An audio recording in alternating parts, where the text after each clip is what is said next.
Right, hi everyone. Hopefully you can all hear me okay, and welcome to our first ever Closomat and OT service webinar. And I really appreciate the time out from everybody today. I know, first of all, there's a lot of choice of webinars at the moment, and like I said, from our perspective, it's great that you've been able to spend sort of 45 minutes today listening, and hopefully again to learn a little bit more about supporting safe toilet transfers through adaptation and design.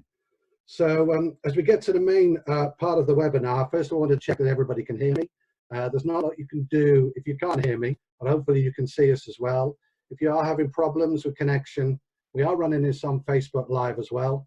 So if you do go onto our Facebook page, you can see it. The only difference between this and Facebook is you can't ask questions on Facebook, but you can obviously on today.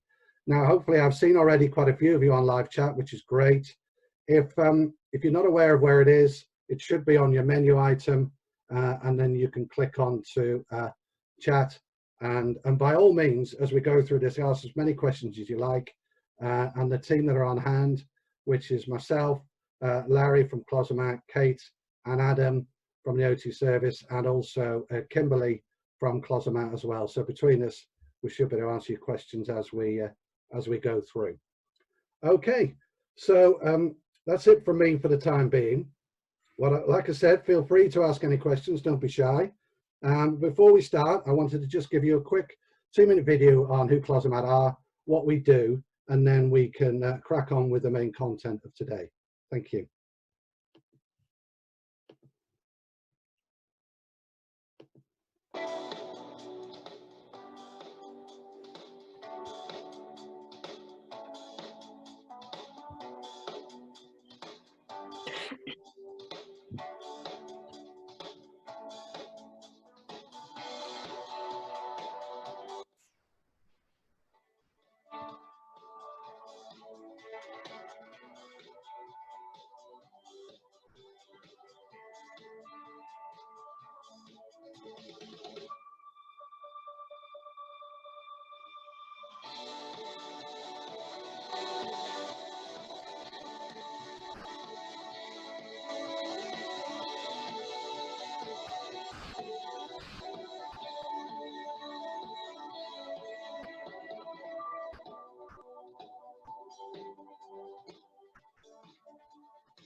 Right, okay. So that's great. Hopefully that giving you a bit of an insight into who we are. In 2 minutes is quite difficult to perhaps explain completely, but again, if you have got any questions as you go through about us, then please do ask them through the chat facility. So a little bit of a poll, if I may, just to find out who we've got on the call today. And the question that you'll see is, what broadly best fits your job role? So rather than put it through chat, if you can click on which one best fits yourself, there is another on here if none of them fit as well. So hopefully you should all see it on the screen. We'll give you a few 15 seconds for you to sort of fill out what you've got on there. Okay, quite a lot of occupational therapists, which makes a lot of sense. A couple of grounds officers. housing associations, other government roles, which is great. Okay, have you all finished? No, I think there's still a few of you putting things in, so I'll wait a few more minutes, a few more seconds, I should say. Okay, still going on, which is great. I think we're about 3/4 of the way there. Still going.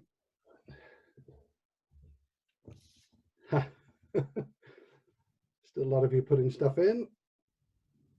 I'll hang on. It's still people polling, which is brilliant.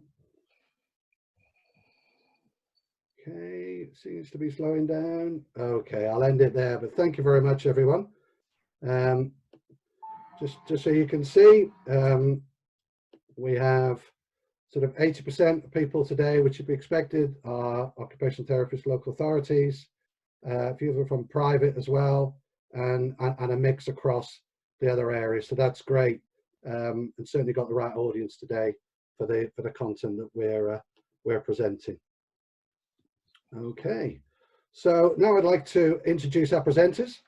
We've got Larry Beale from Closomat, and it's great to welcome Kate Sheehan from the OT Service Director there, and Kate will be taking you through the main content for today.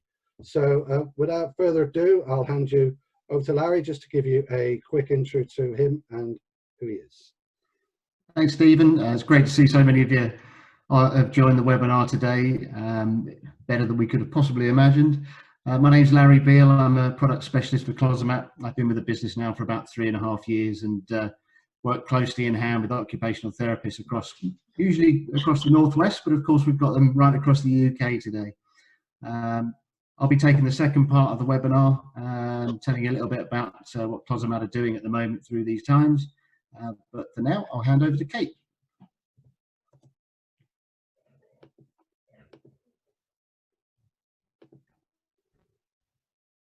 Over to you. Hello, everybody. Can you hear me? Yeah. I'm hoping everybody can. Thank you so much for coming today. I'm Kate Sheehan. I am a occupational therapist. I've been qualified for more years than I would like to say, but my passion, my passion is housing and design. So I'm here today talking to you about supporting safe transfers through adaptation and design. I've only got 35 minutes. I might be able to make that slightly bigger, but I could talk about toilets for years and years and years. But let's get on to the presentation.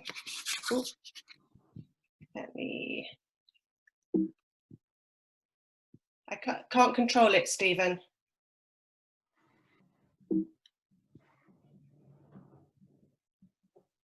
Stephen, I can't move it on. Right.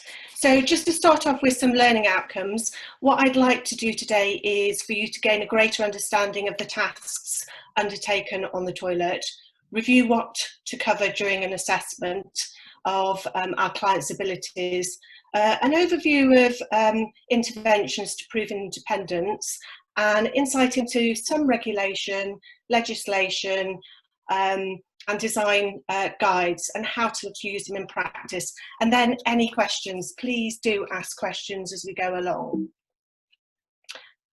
Can you change the slide? Thank you. So going to the toilet, we do it a lot, don't we? We all do it, regardless of who you are. And a recent kind of research said 98% of participants defecate between 3 times per week to 3 times per day. I'm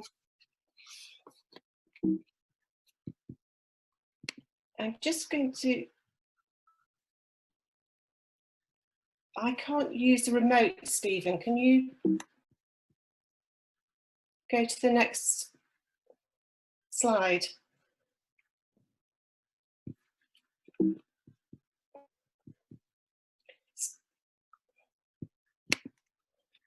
We spend an average of 6 months of our lives on the toilet, and that is a significant amount of time, isn't it? Next slide. And we produced 145 kilograms of faeces per year. Now, the reason I wanted to bring this up was actually, do we actually ask our clients those questions? How many times do you actually go to the toilet to defecate each day? Because as you can imagine, if somebody goes 3 times a day, that is a significant amount of transfers. So we need to make sure those transfers are safe, and not just safe once, but safe throughout the day, because you would presume they may be defecating in the morning and at night, and we need to be able to see both to be able to realise and actually clearly understand what somebody is doing. Next slide, please. So again, it's about toileting, going for a wee as well. It's knowing how many times our clients do it. Now, for most people, the normal number is 4 to 8 times a day in a 24-hour period. But we need to look at that for normal. And actually, some of our clients are outside that normal range.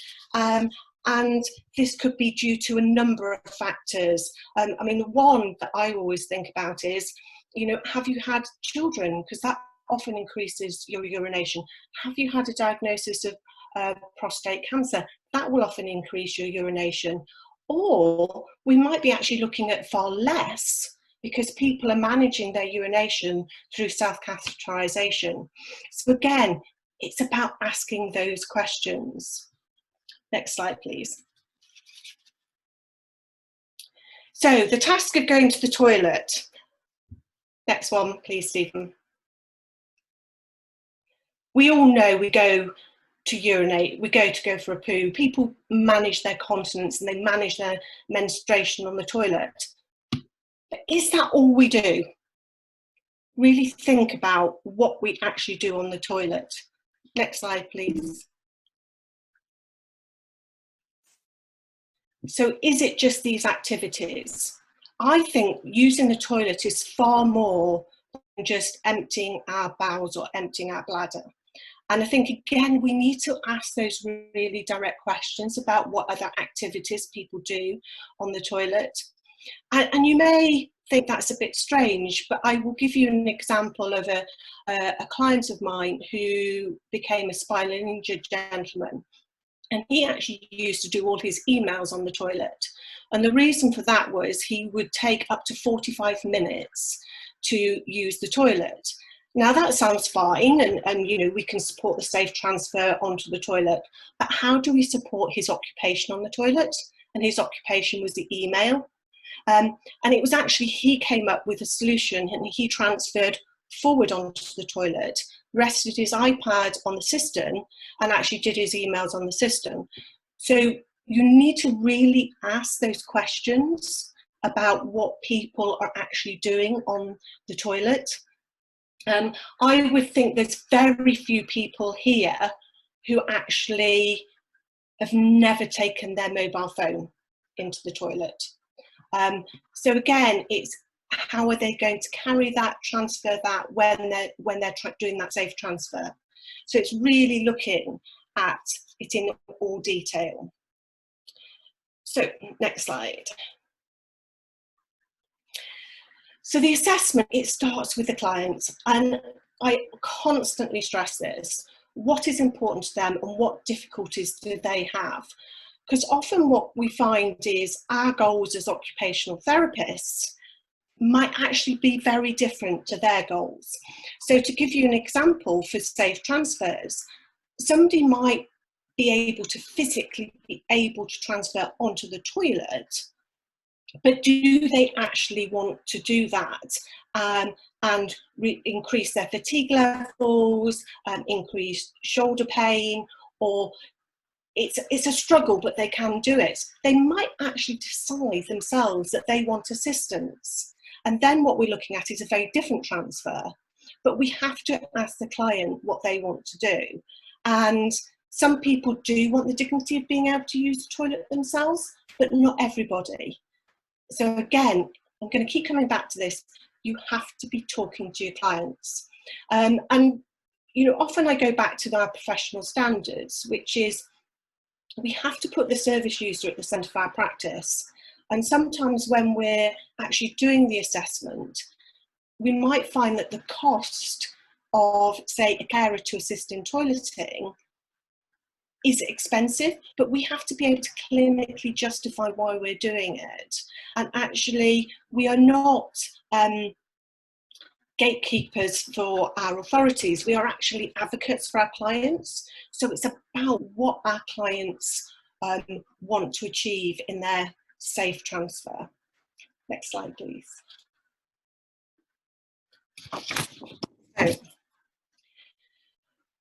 So actually doing a transfer onto a toilet is really complex, and it's quite in-depth, and it's multifaceted. We therefore need to break down each part of the task by doing an activity analysis. And we need to be very clear about what we're looking at. So for me, observation is key. People do not use the toilet the same way as I do or you do. We use it in very different ways, and that can be influenced by function, as in if you've got rheumatoid arthritis, you might do it slightly differently. It can be influenced by cultural needs, but it can also be influenced by upbringing. How you're taught to use a toilet is very much steeped in your childhood. So we need to be able to see and observe what people are doing and how they're doing it, and ask whether that was how they did it pre-injury or before they had a difficulty. And then we need to talk to them about how they actually do not only the transfers, but also the task of washing and cleaning.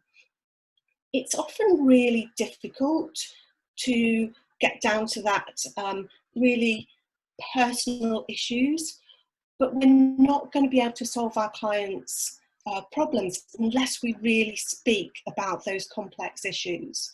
So we have to say, when you're transferring onto the toilet, how are you managing your trousers or your knickers or your pants? How are we going to do that? Do you pull it down one-handedly, two-handedly? And again, I personally believe unless you can observe what I call the wet run, the actual run, you can't really see the detail of what's actually happening.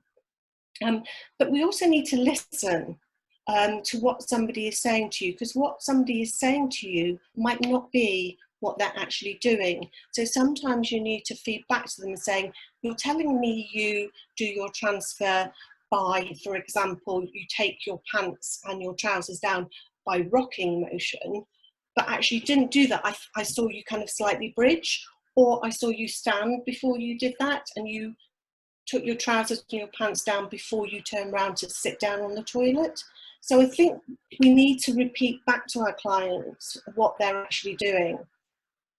And I would very strongly advise, when you're dealing or working with a client where there is an embarrassment around this, is try and take them to the bathroom, close the door, get everybody else out of the way, and sit on the bath, talk to somebody, build up that rapport, because without that rapport you won't get the detail of the actual functional activity. Okay, next slide please. So, as I just said, talking about intimate bodily functions does not come naturally to the Brits. If you, for example, if you're in France, they talk about their bowel movements constantly. That Brits are very much more reserved, so we need to tease out that information from our clients and put our clients at ease. So, thank you.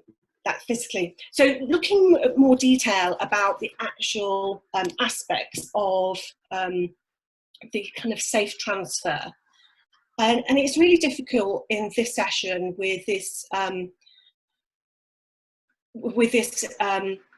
of situation, in the fact that we're talking about people who are potentially wheelchair users, who use walking equipment, who potentially don't use any mobility equipment. So I'm just going to kind of give you an overview of the things that you need to understand. So the ability to stand I've put this in, I know there will be potentially wheelchair users as well, but the ability to stand and weight bear and balance, to be able to walk up with, say, a walking frame and turn round and sit down. Or if you're assisted slightly, you know, in a wheelchair with a rotor turn, you still need some ability to stand. If you're a wheelchair user, it's that ability to have the balance and the core strength to be able to do that transfer, as well as shoulder strength. But we also, a lot of the time when using the toilet, and it's something we don't think about, is this peripheral strength. Because people are using their hands in often more unusual positions than you and I would use. So they're stretching to hold on to maybe a grab rail or the cistern or the classic, the hand basin next to the toilet to provide that core stability. So again, we need to look at all of these things and actually gauge why people are using, say, one hand rather than the other hand, or do they show some sort of shoulder pain? So it's understanding physically what is restricting them from doing that safe transfer. And one of the hardest things is to change people's way of doing things, but that's what we should try to do initially. So that's just a kind of snapshot of physical side of things. But if we go on to the other thing, the next slide. Okay, yeah. For me, there's a whole lot of cognitive overlay in this. And we can support a safe transfer, but unless somebody knows or understands their need to go to the toilet, the transfer is irrelevant. But it's also really important when looking at transfer sequencing abilities is that you're doing a safe transfer where a client actually knows what the kind of progress of the sequencing is. So to give you an example, if somebody has some dementia but knows they need to go to the toilet, and they go to the toilet and they sit on it without taking their clothes down, so they have a sequencing problem, that's going to cause a transfer issue going forward, because then they have wet themselves, they're going to stand up. You can imagine what's going to cause, you can have your feces and necessarily urine in your trousers. So we really need to understand that people's sequencing ability and maybe relearn those sequencing abilities, or actually having some visual cues for somebody on how to go to the toilet. And I put in cleaning here about in cognition, because cleaning is a physical task of reaching around and wiping your bottom. But there's also this ability to know whether you've cleaned yourself properly. And not everybody does. So cleaning, we need to look at cleaning really specifically, both as a physical task and as a cognitive task. Again, I've put in understand instructions because, as I said previously, some people do need assistance to use the toilet, but it's, does that client understand the instructions? And if they don't understand the instructions, and that could be from a number of reasons, you know, they could have had a stroke, they could have dementia, they could have a neurological deteriorating condition. It could just be language. Understanding what we're saying and how we're saying it. I'm often very aware of what language I use when I'm speaking to clients, because you know, you have this habit of using jargon, especially professional jargon, and actually you need to stop that. And we need to use language that our clients can understand and can relate to. And that understanding instructions when you're actually doing your assessment and saying, yes, we need to bring a carer in, but we need to use these instructions. And clearly indicating what those structures are. So if you have a client with learning difficulties and you can go through, you can manage to get them to do as much as possible independently, but only if certain prompts are used, then again, we need to have that in place for those particular clients. Next slide, please. So Just going through the assessment of transfers. Next slide, please. Ask the client how they use the toilet. That seems really basic, doesn't it? And again, I said it previously, but people use toilets in different ways. I'll give you an example of this. I had a client who, when I went to see them, it was a gentleman with a spinal injury I was talking about before, and he talked about sitting facing the cistern so he could use the iPad. And I said, oh, that's a very novel way of adapting how you use your transfer techniques. And he gave me this kind of amused look and said, that's always how I use the toilet. And I was completely shocked, if I was honest. He was the first person I'd ever seen or using the toilet the wrong way round. Is it the wrong way around? And he explained to me that he was one of 4 boys and his mother was fed up of wiping up urine off the floor. So she taught them all to sit on the toilet to urinate, but face the cistern because then there was no dribbles. And he said, because when you stand up, of course, the dribbles go into the toilet, not on the floor. So we have to ask our clients how they use the toilet. Give you another example. Working with an Asian family, went out to see grandma in 3-generational property, and she was having problems getting on off the toilet. She'd recently come into the country and wanted some grab rails fitting.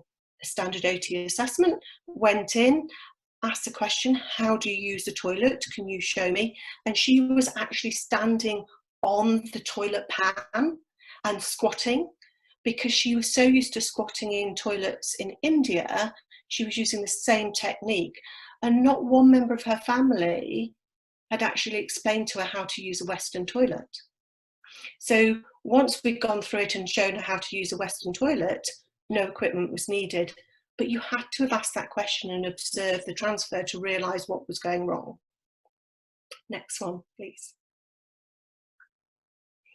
Assess the whole process as the movement from start to finish, so including cleaning and access the toilet. And you go, what's this got to do with safe transfer? The actual transfer itself is just one small component of access and use of a toilet. So we need to see everything, because that will mean that the whole task is being completed. Next slide, please.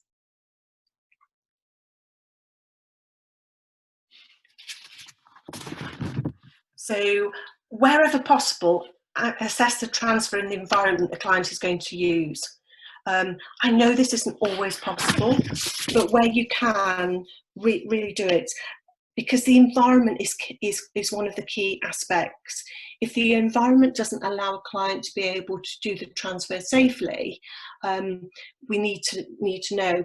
So for me, it is, can they physically get there? Is the environment large enough? Is the toilet in a place where they can actually observe it? You will all know, and I don't wish to teach you to suck eggs, but you'll all know that the best practice for somebody with dementia is if somebody at night wakes up because they need the loo, the best thing you can do is put the toilet in a clear view and lit within the client's eyesight. So again, the environment must meet the client's needs. So where, really do look at the environment and how they use it. And again, it's the classic situation, isn't it, with the environment? Unfortunately, in the UK, we have the smallest bathrooms in Europe. And in some ways, that makes it easier because those furniture walkers can hold the base and can hold the radiator, can hold the cistern to get to the toilet. But what you do is you're actually encouraging bad practice, because as their abilities deteriorate, often they're grabbing hold of basins and radiators, and the risk of things coming off or burning is really key. Next slide, please. Measure that space and include absolutely everything. Never forget the soil pipe direction. I don't know whether you have, but I will put my hand up and own up that I didn't actually put in where the soil pipe came out. That impacts equipment that you can use, so you need to know, but also the boxed in pipe work. And the classic one is, where is the flush? because often what you find with flushes is that the flush will be fitted on the side where the plumber has easier access. So if a plumber is right-handed, he will fit it on the right hand of a cistern. If a plumber is left-handed, he'll fit it on the left-hand side. But actually, as you can imagine, if the flush is in the corner, it often makes it difficult to flush. And actually, you can just swap it out, put it on the outside edge, and it's easier for somebody to flush. I personally am not a fan of push-button flushes unless they're the big ones. This kind of common thing of these small ones are really difficult to use. For one, you can't do a short flush and a long flush, but if you can imagine, if you've got any problems with your fingers, with it being dexterity or strength, these push buttons are really hard, because at least with a flush one, you can really do quite a gross movement, but this is actually quite a fine movement. So we need to look at that as well. And all those key details need to put in place. Another little bugbear of mine is, yes, we should all have ventilation in the bathroom. But again, we need to look at that as well, because some people prefer to be able to open their window. And although, again, it's not related to the safe transfer, if somebody is trying to open their window after they've been to the toilet, we need to, if that's part of their process, we need to make that as easy as possible. Again, I feel like I'm teaching to suck eggs, but measure your client with mobility equipment and the space for safe care provision if required. This is really key because, again, look at how people use their mobility equipment. I love the general aspects of design where they say, oh, you need a 1500 turning circle for a wheelchair, but measure your client moving their wheelchair. There are very, very few wheelchair users who move in an exact circle. It's a kind of more of a jagged movement. And when you're measuring it, you need to measure the longest diameter to get their turning circle. But also look at their carers. Now, you can't design for every single carer, but if somebody has a regular carer, look at the space that they need. And it's not about the carer in an upright position, because if you're assisting somebody, you don't stand upright all the time. You will often be bent, your bottom will come out. There are some cultures who have bigger bottoms than others.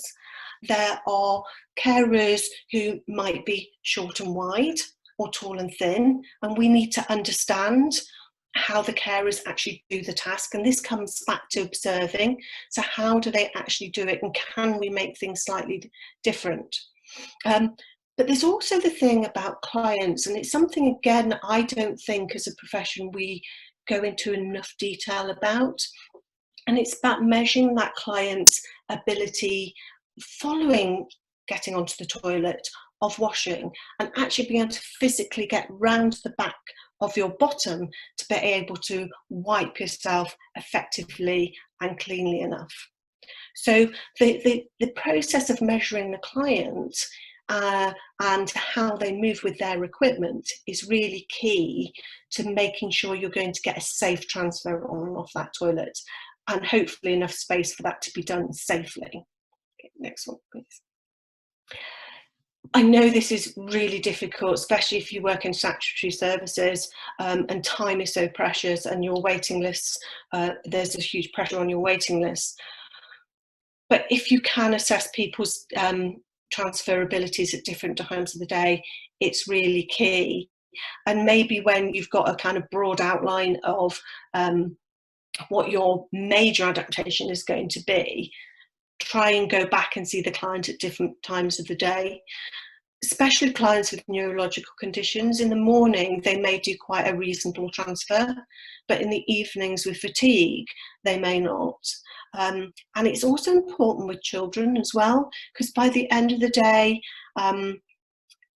they're tired, they're crotchety, they don't necessarily follow instructions so well. So what we need to do is make sure the environment allows for us to do those transfers as safely as possible at night. So if you can do it at different times, please do. Then access, carers' abilities.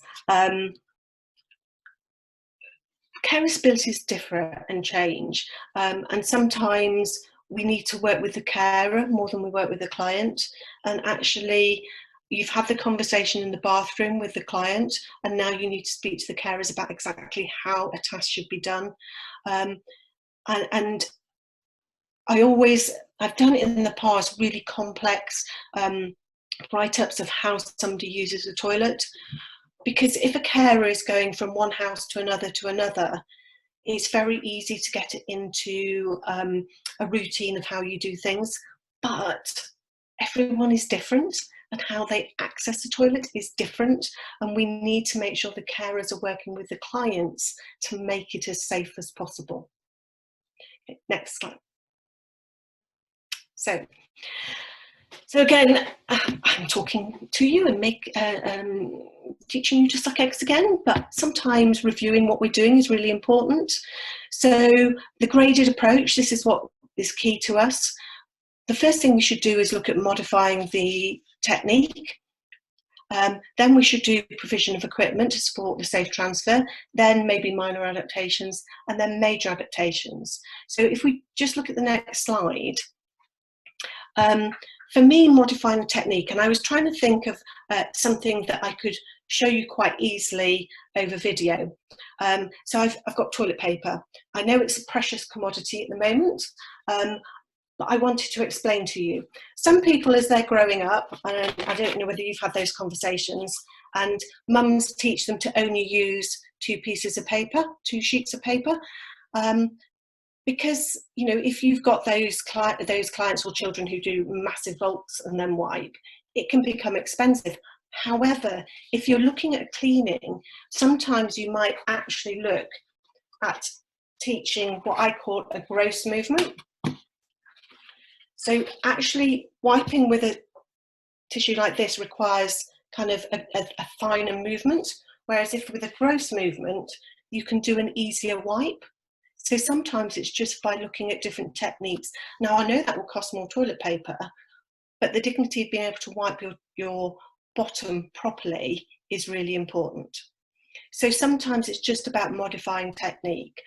But modifying technique from a transfer point of view, sometimes is just slow down. People have this need to rush.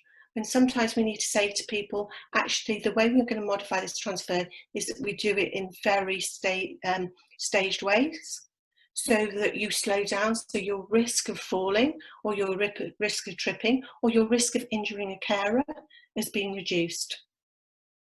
So next slide. Again, you guys know about this. Provision of equipment is really important. And all this equipment is available to you as a kind of minor works. The one thing I would like to say about equipment is try and speak to your clients about it. You get what you call this honeymoon period. Is, for example, you put in a raised toilet seat and the client can now independently get on and off the toilet. But then they'd start looking at the raised toilet seat and realising it's not the nicest of things. I have this wonderful client once who was in her 30s and has got MS. And she said to me, Kate, the only thing I can say to you is plastic is not fantastic. And she's right. And I think sometimes we need to look at this equipment and explain to our clients that this will enable them to get on and off the toilet safely, either independently or with a client. But it's also trying to give some of our clients some choice about what equipment that they want. And it could just be, I'm happy to have a raised toilet seat, but can I have a lid? And that, to a person, you know, we're working very much on the psychological benefits, aren't we? As well as the physical benefits. And we want them to use this equipment to make it safe. So let's try and put in equipment that they're going to accept rather than something that maybe depresses them every time they go in. So then we're on to minor adaptations. The next slide. And again, it is what's going to meet the client's needs, be it a grab rail or a fixed toilet frame. or some rails again to help them. But again, with this, when you're doing the assessment, please look exactly at how the client does it and where exactly the rail needs to be to support that transfer. Just to give you an example, the image at the top with a grab rail next to the cistern, I always wonder, why would you put a grab rail there? Because actually, even if you were standing and urinating, you need it further back. So it's getting that rail in the right place and the height of equipment right. We shouldn't be leaving this to technicians to be done, because everybody's ability to do things is slightly differently. If you've got somebody who's 6'6", their rail will be in a different place to somebody who's 5'2", and we need to look at that. But it's also again about comfort. So when we're doing the transfer, say, onto the fixed scandia frame at the bottom, toilet frame at the bottom, can somebody get onto that comfortably? Or is it wide enough to accommodate their bulk? And actually, when we're doing that transfer, is somebody squashing into it? And people often say to me, oh, it's fine, you're only going to be on the toilet for a short while of time. You may not be. You may be on the toilet for a long period of time. So we just need to make sure it's safe. I have had a client who's got stuck in equipment like that and ended up with the fire brigade coming in and cutting them out. So those examples are there. So be really careful about getting the right size equipment for your client. Just coming back to the Care Act, I just want to raise a couple of things. You know, it did make a bold statement about well-being, but the key things around it for me around personal dignity, and toileting and transfers on and off the toilet is so about dignity. I don't know how I would personally feel if I needed somebody to help wipe my bottom or help to get into the bathroom. We need to think about the dignity and the physical and the mental, emotional well-being of our clients. And so these are included, but also in the Care Act, it talked about suitability of living accommodation. So we need to look at that as when we're doing assessment, but I don't know whether you're aware, but there's been a number of easements on the Care Act due to COVID-19. And we need to know what they are. I will get Stephen to put up a link to a site that I found from a law practice who's looking at all the easements. But actually, they've taken out some element of choice, and we need to be aware of what we can do and what we can't do, but still meet the principles of our profession. Okay, next slide. So minor works, some bits of works for under £1,000. We know we can get minor adaptation works for that. We know we can get those in quickly to make the transfers onto the client's toilets easier. But I want to go on to the next slide because I'm conscious I'm talking too much. Major adaptations. We need, as occupational therapists, to understand the legal duties. And within the Act, it says facilitating access by the disabled occupant to, or providing the disabled occupant a room in which there's a lavatory, or facilitating the use of a disabled occupant of such a facility. Now, to me, if you look at that statement, that's about getting to the toilet, getting safely onto the toilet, being able to use the toilet for which it is there for, which is to ablute, pass urine, pass poo, and any other activities that somebody does on that toilet, and to get out of that bathroom with washing your hands and everything else. As occupational therapists, we need to look at the process. It's not just about getting into that bathroom. It's about the use of that bathroom. And that could be down to, where do we put the toilet roll holder? Or where do we put the Closomat that's going to allow the best functional use for safe transfers? So please do understand the Disabled Facilities Grant. I did at the beginning talk about design guides and saying I wanted to understand design guides, and this in front of you is the approved DocM. I love design guides and they are great when we're doing new builds, but when it comes down to what is the majority of our clients already live in a property. We are restricted by the bricks and mortar of their property as well, and design guides are what they say, design guides. They are not the be all and end all of design. We need to design around our individual clients' needs. So to take, for example, the approved DocM, which I know reasonably well, it's actually minimum standards. The approved DocM came out after a huge amount of lobbying by housing providers. So it started a lot bigger than this space-wise, and it's been squeezed down, so it's the absolute minimum standards. So when we're doing assessments for our clients, we can use it as it shouldn't be any less than, but we should always be looking at our client needs this. The other classic example is the British Standards 8300. I think it's important to remember that the information in that design guide was based on anthropometrics based in 1970.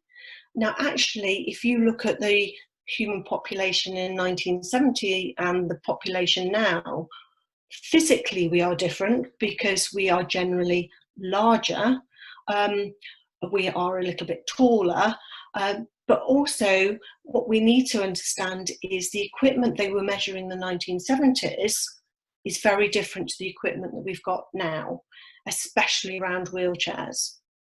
So we need to use the design guides as information, but not the be all and end all of the kind of design process for our individual clients.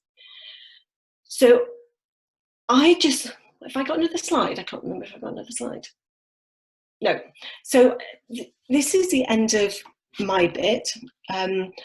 I just wanted to say at the end that one of the unique selling points of occupational therapists is that we have the skills to look at the client, the task, and the environment and pull it together to provide an environment that's going to meet the client's needs and the carer's needs. And from the assessment of all three, we work with our clients, for our clients, to produce a design that meets their needs and to allow for safe transfers. You're an amazing profession, and we are the only ones who have that unique selling point. So let's keep it going. Hope you've enjoyed it, and I will go through and see if there's any questions that need answering. Thank you.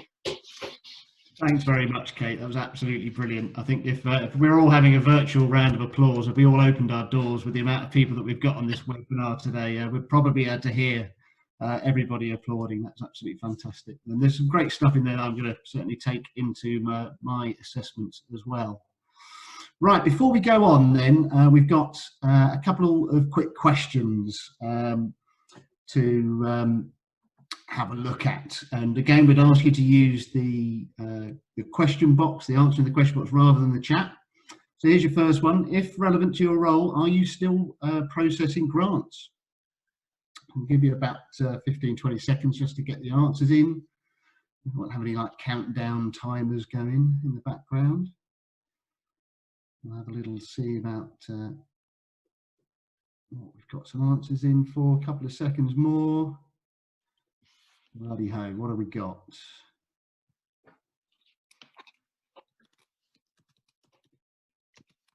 Yes, more often. Yes, about the same as usual. What are our results saying there, Steve? Still people are still inputting, Larry. We're just going to a few seconds more then. Really want to see those fingers.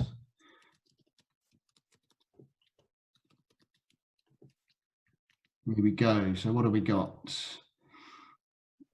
Yes, still doing it. So the winner there, just as a sneak, is about the same as usual, but also balanced off with slightly less than usual, much less at 22% and not at all 19%. Okay, interesting stuff. Great stuff.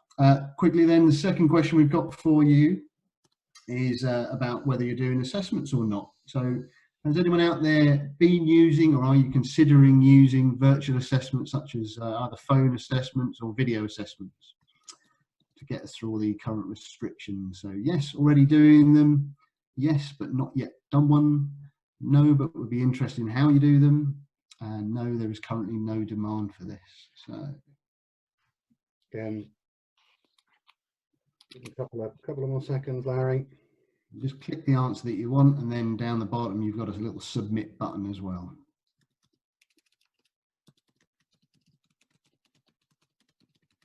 The popular one, this one. Really great, everybody's getting engaged with this stuff. Okay, I'll stop it there, but that's great. Then right, results are in. Yes, already doing them. Yes, but not yet done any. I'd imagine that's probably on the video side of things. So yeah, great. Loads of people looking at different ways to get us through these different times.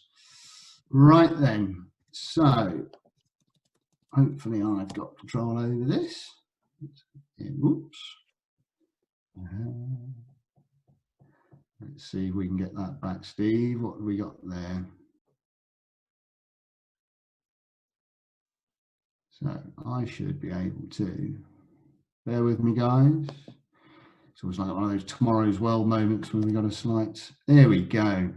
So we wanted to take this opportunity to tell you a little bit about what Closomat have been doing since, well, it's nearly a month now, isn't it? And get across a really important bit of information is that we are still open for business. Everything that we're doing is compliant with the UK government guidelines, and that's really what we're having to follow to the letter. Okay, we are duty bound to protect our staff, also our end users, our clients out there, and also the health of occupational therapists and grants officers and the people that we engage with on a daily basis. And of course, we've got to protect our NHS as well. Okay. The vast majority of our staff are working remotely, but we are still functioning. There are some people that have been furloughed, of course, but anything that we are able to do on a day-to-day basis, on the whole, we're still managing to do. Okay, so from the sales team's point of view, we are still able to do assessments, and we have been using virtual assessments such as phone assessments and video assessments as well where necessary, to enable you to continue to process grant applications with careful questioning and working alongside the occupational therapists, using some of the techniques that Kate's been running through. We get a really good idea of what is required out there, and we'll go into a little bit more of that in a minute. We are here for technical support and advice. You know, the phones are available. Myself and Kimberly and the sales team are there, and we can help with anything you might have. Quotations and also order processing is all still continuing. Okay. The engineering team, they're our key workers really. They haven't stopped. Okay, so if people are requiring unplanned maintenance of a unit, our engineers are out there in their Closomat vans, and they're out there. If people are allowing them to go into their houses, we are able to deal with those requests. We have very clear risk assessments in place, social distancing rules, etc., to allow them to carry out those duties and keep everybody's kit going. Toileting is so vital to people, and you know, the Closomat wash dry toilets are vital to people's care regimes often. Same for the install teams as well. We've been dealing with urgent installations where, especially if it helps people stay out of hospital or to re-enable them to get back home. And again, we've just asked people to contact us if they've got cases that they feel that they need some help with, then get in touch with us and we will see what we can do for you. Okay. We do have stock of units in our warehouse, although the production facilities have been on lockdown for a while, although we are looking at getting those up and running during May if possible. There are units around, so if we've got a unit, we can identify and get an assessment done, get a specification in place. We should be able to help you with that. Okay. Our install teams are in-house, so if you're having trouble with getting kit in quickly, although of course we want to support our contractor partners, we can be a one-stop shop for you. So we have our own in-house installer, so you could contact us for an assessment, get a quotation done and get a unit fitted. And our reaction times for that at the moment are pretty impressive, it has to say. Getting units out to those contractors that are working, we're looking at ways of doing that. The amount of time that we've got people coming into our warehouse, we're obviously limiting that to cut down on social interaction, but again, talk to us and we will do what we can to get product out to people that really, really need it. Okay. Of course, the finance teams are also working as well. They're working away, often remotely, often working from home. So if you've got any invoicing queries or anything like that, the teams are there working away. Good stuff. Okay, situations are constantly changing, of course. We don't know what's going to happen, but as things do change, we will communicate out to you guys and let you know what is happening. So in unusual times, it's more like business as unusual rather than business as usual, I suppose. But key thing, if you need us, ask, and we will do what we can. Okay, and the things that oh, we've gone back again. So every time I touch it, Stephen, we go back to that page. So I think, like we did with Kate, I'm going to just give you a little cue when we need to tip things forward a bit. Okay. So the things you can come and talk to us about. We've spoken about toileting. Closomat, we've got a huge history of dealing with the wash-dry toilet market. It's a market that we pretty much invented nearly 60 years ago. And the thing that we're most famous for, of course, is the Palmer Vita toilet. It remains the UK's #1 wash-dry toilet. And it is a hugely adaptable and effective piece of kit. Its wash performance, amongst other things, really set it out in the marketplace, and it can be as gentle as it needs to be or as powerful as it needs to be. And this is really important. The key reason that you're putting a wash-dry toilet in for a client is to enable them to clean themselves independently. All sorts of different things that we've had to consider as Kate has run through with assessment of how people transfer or their needs upon a toilet. We see quite a lot where situations where people are taking all sorts of medication, perhaps to help them go or to stop them from going. And if people have got mobility restrictions, which is often the case for the reason they're having a wash-dry toilet, they might be leading a slightly sedentary life, and that stops the body acting as a pump. So things can get a little bit messier than perhaps for the vast majority of us. So you need the effectiveness in its wash to get the job done. Okay. They are hugely versatile and adaptable. So many different people's situations can be helped by a Palmer Vita toilet. 7 different seating options, 4 different control options, 5 different heights, 6 if we take the Lima Vita wall mounted. We can do special things with that as well. So there's all sorts of things that we can do with them for people in all sorts of different situations. An industry-leading weight limit on it of 30 stone. So, and then with our infamous Big John seat, that can go up to nearly 60 stone. Okay. If you can knock that on, please, Steve. Every product that we supply is compliant. We were talking about how we're complying with all of the government guidelines for COVID-19. All of our products are compliant to UK regulations. We have RAS approval on all of the things that we sell, and this is really important. It means that it complies to the UK water regulations, and if we were looking at gas equipment, we look at gas safe, and this is a really renowned safety regulation. RAS is the same for water, and especially with some of the, if we're talking about viruses or on everybody's mind at the moment, the stuff that goes into our toilets is amongst the most dangerous types of contaminants that we deal with. Carcinogenic, cancer-causing issues are a level 4 risk. Stuff that goes in our toilet is level 5. It's important that it's compliant. The other things that you can see on there, we have health and safety, we have management, and we have environmental accreditations as well. So, how can we help you as product specialists? Slightly different, of course, at the moment. Normally we would be out on site and helping you in the community and visiting your clients.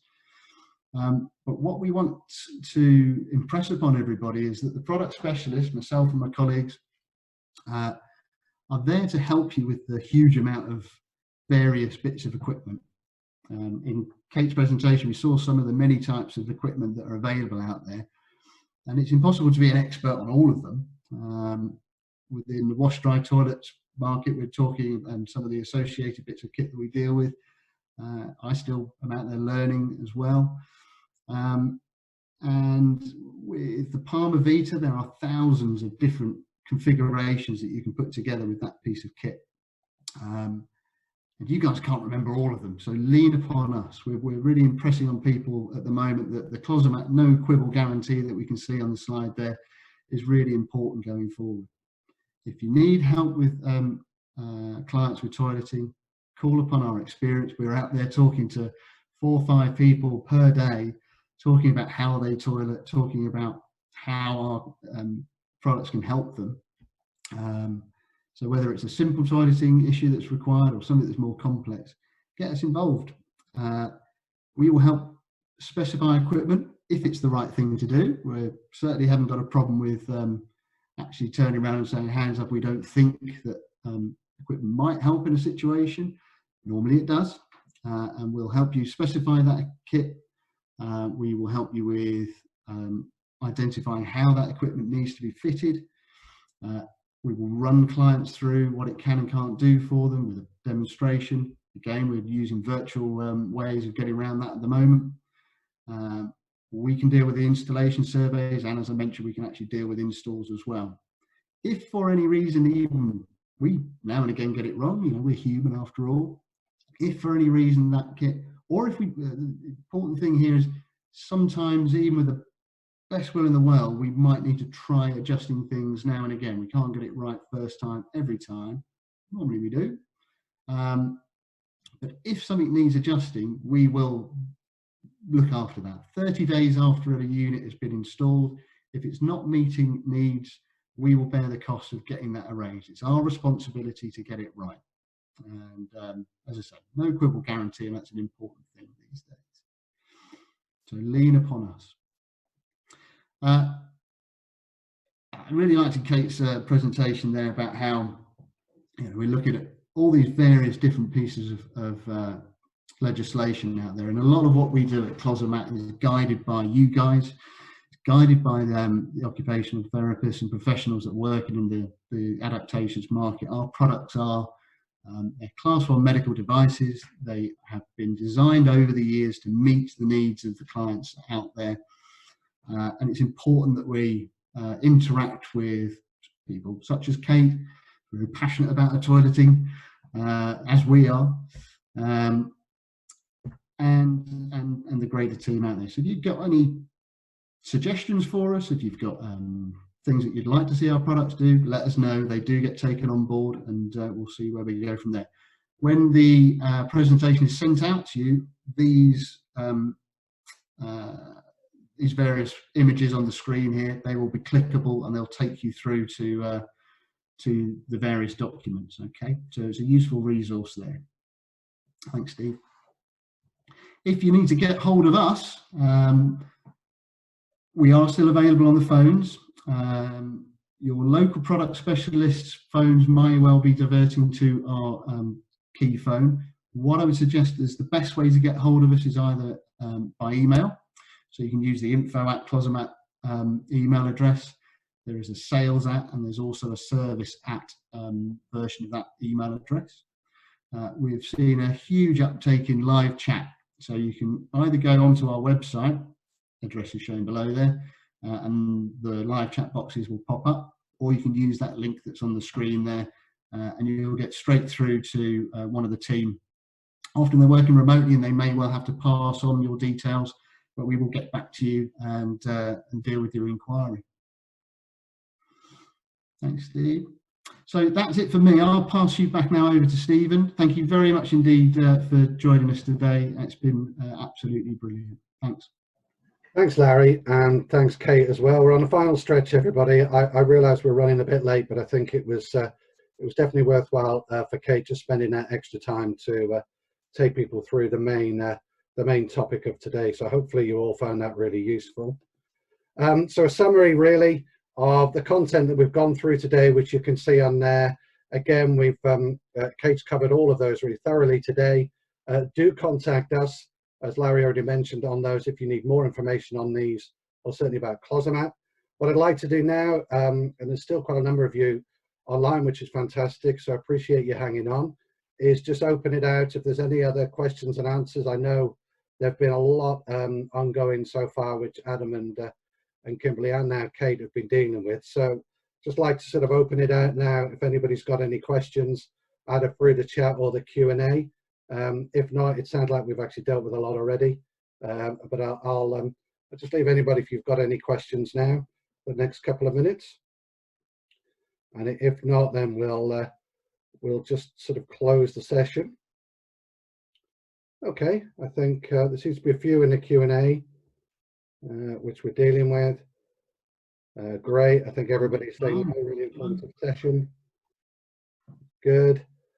Okay, well, just to sort of summarize, what I wanted to do in our interactive way is ask you what we wanted us to talk about next.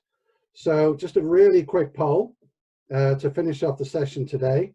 And in here, we've got asking you to choose the next topic for our next session, which is going to be on the 7th or the 13th of May. We'll let you know straight after this.